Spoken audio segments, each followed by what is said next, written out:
ఆంధ్రప్రదేశ్ అంశం అని ప్రధానంగా అక్కడ కూడా వాయిస్ రైజ్ చేస్తున్నారు. విజయసాయి రెడ్డి గారు ఒక రకమైన వాయిస్ ఉంటే సీఎం రమేష్ గారు మరో రకంగా మాట్లాడే పరిస్థితి. ఆ బయటలు నేను ప్లే చేస్తాను సార్. బయట ప్లే చేయండి విజయసాయి రెడ్డి గారు, సీఎం రమేష్ గారు. ఆంధ్రప్రదేశ్ ఈ రోజు పరిస్థితి చూస్తే మొత్తం దోచేశారు సార్. ల్యాండ్ లో, శాండ్ లో, మైనింగ్ లో, భూముల్లో, లిక్కర్ లో, అంటే ఒకటి కాదు సార్, చెప్తే ఇంకొక గంట సేపు చెప్పాల్సి వస్తుంది. ఆంధ్రప్రదేశ్ ఈ రోజు రాష్ట్రంలో ఎంత అప్పులు చేసినారు, ఎంత అవుట్ స్టాండింగ్ బిల్స్ ఉన్నాయో కూడా ఈ రోజు పరిస్థితి తెలియదు సార్. ఎందుకంటే ఎవరైనా కరప్షన్ చేస్తే మనం ఆపగలుగుతాం. ఒక నేరస్తుడు, ఒక ఆర్థిక ఉగ్రవాది ముఖ్యమంత్రి అయితే రాష్ట్రం ఏ విధంగా చెడిపోతుందో 5 సంవత్సరాలు మనం కల్లారా చూసాం సార్. అక్కడ జరిగిన పరిస్థితి, ఎవరైతే రాష్ట్రం ఈ పరిస్థితి అయ్యేదానికి అధికారులు సహకరించారో వారిని తప్పకుండా కేంద్ర ప్రభుత్వం వారిపైన చర్యలు తీసుకొని ఇంకా ఏ రాష్ట్రంలో కూడా ఈ విధంగా జరగకూడదని చెప్పేసి తెలియజేస్తున్నాను సార్. అక్కడ జరిగిన ఏదైతే వైట్ పేపర్స్ ముఖ్యమంత్రి గారు రిలీజ్ చేశారో ఇవన్నీ స్టేట్లో ఎంక్వైరీ చేయాలి. దానికి ఎవరైతే అధికారులు సహకరించారో వారిని ఇక్కడ సిబిఐ, ఈడీ, విజిలెన్స్ ఈ 3 కూడా ఎంక్వైరీ చేసి ఆంధ్రప్రదేశ్లో దోచిన సొమ్మంతా, ప్రజల సొమ్మంతా కూడా మళ్ళీ ఆంధ్రప్రదేశ్లో ఇప్పుడుండే పరిస్థితికి డబ్బులంతా తీసుకొని వాళ్ళు ఏ రాష్ట్రంలో, ఏ దేశంలో దాచిపెట్టినా కూడా ఆ డబ్బులంతా తెచ్చి ఆంధ్రప్రదేశ్ డెవలప్మెంట్ ఖర్చు పెట్టాలి sir. Andhra Pradesh has become a hub of violence in which NDA is also a partner. It is an NDA government led by Telugu Desam Party, and targeted murders, targeted rapes, vandalism, and by a particular caste group. 490 government, 560 private properties have been attacked. 1050 assaults have been made. 300 attempts of murders have taken place. 31 political murders in the last 50 days. Come on the subject, authenticate all these things. Mr. Vijay Reddy, you have to authenticate. Sir, you know you are a very senior member. That is the reality. किसी भी महत्वपूर्ण पद पर बैठे व्यक्ति के बारे में बिना सब्स्टेंटिव मोशन के आप नहीं बोल सकते, प्लीज. సార్ ఇది చెప్పండి. వీళ్ళిద్దరూ రాజ్యసభలో ప్రస్తావించిన అంశం. ఈయనేమని పూర్తిగా నాశనం చేశారంటాడు, ఆయన ఏమని రాష్ట్రాన్ని అంధకారం చేస్తున్నారు, ఇబ్బందులు పెడుతున్నారు, కక్ష సాధింపులు అని ఆయన మాట్లాడే పరిస్థితి. దీన్ని ఈ పంచాయతీ ఎవరు తేల్చాలి?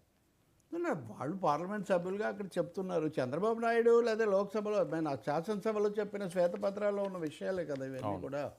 కాకపోతే సీఎం రమేష్ అంతకుముందు తెలుగుదేశంలో ఉండి బీజేపీలోకి వెళ్ళారు. ఆయన బాగా తీవ్రంగా మాట్లాడుతుంటారు. మొన్న పెద్ద విజయం కూడా సాధించారు. ఆయన అవే విషయాలు తీసుకొచ్చారు. నేను అనేది ఏంటంటే ఆయన కేంద్ర ప్రభుత్వం బీజేపీనే కదా. అవును, గతంలో ఎలా ఉన్నా కానీ ఆయన వాళ్ళ పార్టీలో తీర్మానం పెట్టి వాళ్ళతో చేయించి తప్పకుండా విచారణ చేయించవచ్చు. విచారణ చేయించమని ఇప్పటికే ఆయన మీద కేసులు ఉన్నాయి, జగన్ మీద గతానికి సంబంధించినవి. ఇంకా సీఎం రమేష్ దగ్గర ఇప్పుడు ఆధారాలు ఉంటే, ఇప్పుడు ఉదాహరణకు రాజ్యసభ చైర్మన్ విజయసాయి రెడ్డిని అడిగినట్టే అలాంటి ఆధారాలు ఆయన దగ్గర ఉంటే ఆయన కూడా లోక్సభ స్పీకర్కి సమర్పిస్తే లోక్సభ స్పీకర్ వాటిని ప్రధానమంత్రికి ఫార్వర్డ్ చేస్తే ప్రధానమంత్రి గారు దాని మీద తప్పకుండా విచారణకు, దర్యాప్తుకు ఆదేశించవచ్చు. దానికి రాజకీయమైన వాటి వల్ల జరగదు కదా, ఇది సంస్థాగతమైన ఏర్పాట్లు కాబట్టి. నేను విజయసాయి రెడ్డి మాటల మీదే ఒక వ్యాఖ్యానం చేయదలుచుకున్నాను. నేను ఆల్రెడీ చేశాను కూడా. విజయసాయి రెడ్డి చెప్పింది జగన్మోహన్ రెడ్డి చెప్పింది. ఇప్పుడు సీఎం రమేష్ చెప్పినవన్నీ చంద్రబాబు నాయుడు చెప్పినవే, విజయసాయి రెడ్డి చెప్పినవన్నీ జగన్మోహన్ రెడ్డి పొద్దున కానీ మొన్న ఢిల్లీలో కానీ చెప్పినటువంటి వాళ్ళ పార్టీ దాడి ఇవన్నీ కూడా. అందులో 1-2 సార్లు సభాపతి ఒకటేమో చంద్రబాబు పేరు తీసుకొని రావటం, కానీ ఎన్డీఏ మీద విజయసాయి రెడ్డి మాట్లాడటం, ఇది ఇక్కడ నాకు రాజకీయంగా నేను గుర్తిస్తున్న అంశం. విమర్శలు, దాడులు విజయసాయి రెడ్డిని గతంలో వెంకయ్యనాయుడు చైర్మన్గా ఉన్నప్పుడు కూడా కొంచెం తగ్గండి అని చెప్పాల్సిన పరిస్థితి ఉంది. అప్పుడప్పుడు ఆయన బాగా ఆవేశాలు ఇవన్నీ చేస్తూ ఉంటారు. పొలిటికల్ పాయింట్ ఏంటి అంటే ఎన్డీఏనే అక్కడ ఉంది, తెలుగుదేశం నాయకత్వంలో ఎన్డీఏనే ఉంది. ఎన్డీఏకు, మోడీ ప్రభుత్వానికి, చంద్రబాబుకు క్విట్ ప్రోకో ఉంది అని ఆయన మాట్లాడారు. ఇప్పుడు మనం వేసిన బయటలో అది రాలేదు కానీ ఉంది మొత్తం ప్రసంగంలో. బీజేపీతో, కేంద్రంతో చంద్రబాబు నాయుడు క్విట్ ప్రోకో చేసుకున్నారు. 2014-19 మధ్యలో తమ ప్రభుత్వ హయాంలో జరిగినటువంటి ఈ అవినీతి వ్యవహారాలు, వీటి మీద దర్యాప్తులు, విచారణలు ఏమి లేకుండా ఉండాలి, నేను మీకు మద్దతు ఇస్తాను అని ఆయన చెప్పారు అని. అంటే 2019-24 మధ్యలో బీజేపీతో చాలా సన్నిహితంగా ఉండి అన్నిటినీ బలపరిచిన వైసీపీ ఇప్పుడు ఎందుకు క్విట్ ప్రోకో లాంటి మాటలు కూడా వాడేదాకా వెళ్తూ ఉంది? ఓకే, అంటే ఈ ఆరోపణ చంద్రబాబు మీద కాదు కదా. అవును, ఈ ఆరోపణ కేంద్ర ప్రభుత్వం మీద. ఇప్పుడు సీఎం రమేష్ బీజేపీ తరఫున పాత తెలుగుదేశం నేపథ్యంతో ఆయన కొన్ని అంశాలు మీరు చర్యలు తీసుకోండి అని అడుగుతున్నాడు. ఇప్పుడు పొత్తు ఉంది కాబట్టి అప్పుడు చేసిన వాటి మీద కప్పిపుచ్చడానికి మీతో స్నేహం చేస్తున్నాడు అని క్విట్ ప్రో ఆరోపణ విజయసాయి రెడ్డి చేస్తున్నారు. ఇది ఏమైనా పొలిటికల్ ఈక్వేషన్స్లో ఏమైనా మార్పును సూచిస్తూ ఉందా? ఓకే, నెమ్మదిగా బీజేపీకి వాళ్ళ మద్దతు కావాలి. ఇందులో విజయసాయి రెడ్డి మాట్లాడింది రాజ్యసభలో, అక్కడ 11 మంది మద్దతు బీజేపీకి చాలా అవసరం. కాబట్టి హస్తినలో సాగుతున్నటువంటి రాజకీయ రహస్యం ఏంటి? ఇప్పుడు జగన్మోహన్ రెడ్డి అడిగితే అపాయింట్మెంట్ ఇవ్వలేదు అనేది సరే, నేను నిన్న కూడా చెప్పాను, అపాయింట్మెంట్లు ముఖ్యమంత్రులకి ఇవ్వరు, చాలాసార్లు జరగదు, ఆలస్యం. అందులో మోదీ మొదట్లో అసలు ఇచ్చేవాళ్ళు కదా, ఇప్పుడు దెబ్బతిన్నారు కాబట్టి కొంచెం ఇస్తున్నారు. కానీ మోదీ ఆశీస్సులు లేకుండా ఢిల్లీలో జగన్మోహన్ రెడ్డి ఆ ర్యాలీ చేయగలుగుతారా? మరి చేసిన దగ్గరికి ఆ మోదీ వ్యతిరేకులు వెళ్ళి ఎలా మాట్లాడతారు? కాబట్టి ఢిల్లీలో చాలా పెద్ద రాజకీయమైనటువంటి political drama, serious political drama ఢిల్లీలో జరుగుతుంది.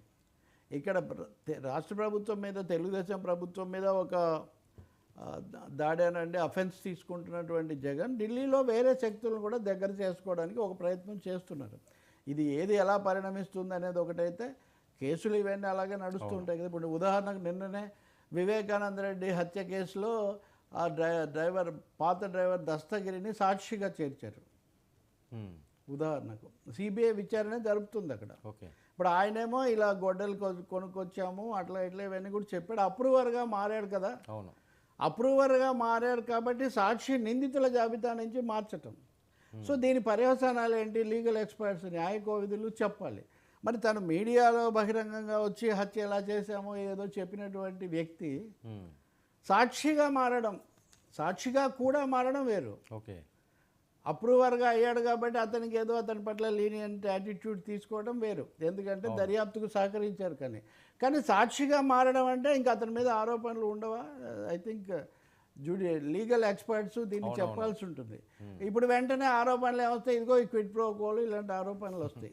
కాబట్టి రాజకీయ పార్టీలు, ఈడీ, ఎన్ఫోర్స్మెంట్ డైరెక్టరేటు, సిబిఐ వీటి మీద గతంలో చంద్రబాబు గారు విమర్శలు చేశారు, గతంలో జగన్మోహన్ రెడ్డి గారు విమర్శలు చేశారు, ఇప్పుడు కేసీఆర్ గారు కూడా మొన్న నా కూతురును జైల్లో ఉంటే ఏ తండ్రి కానీ ఆయన కూడా కన్నీళ్ళు పెట్టుకున్నాడు. కాబట్టి దేశంలో రాజకీయ పార్టీలతో వివిధ రూపాల్లో కేంద్రం ఒక చెలగాటం ఆడుతుంది అనే ఆరోపణ కూడా ఒకటి ఉంది. వీటన్నిటి నేపథ్యంలో మనం చూస్తే మరి సీఎం రమేష్ చెప్పినట్టు తప్పకుండా కేంద్రం చర్య తీసుకోవచ్చు. కొత్తగా ఇప్పుడు తీసుకుంటే వేగవంతం చేయొచ్చు. So much is happening. నేను అనుకోవటం రాజకీయంగా చాలా జరుగుతుంది. పైకి ఒకరినొకరు అనుకునే ఈ భాషలు లేదా దూకుడు దాడి కంటే కూడా మించిన తెర వెనుక రాజకీయం చాలా ఎక్కువగా జరుగుతుంది. సార్ ఏంటి ఈ విఎఫ్డి నివేదిక అనే అంశం అన్నది అది పెద్ద ఎత్తున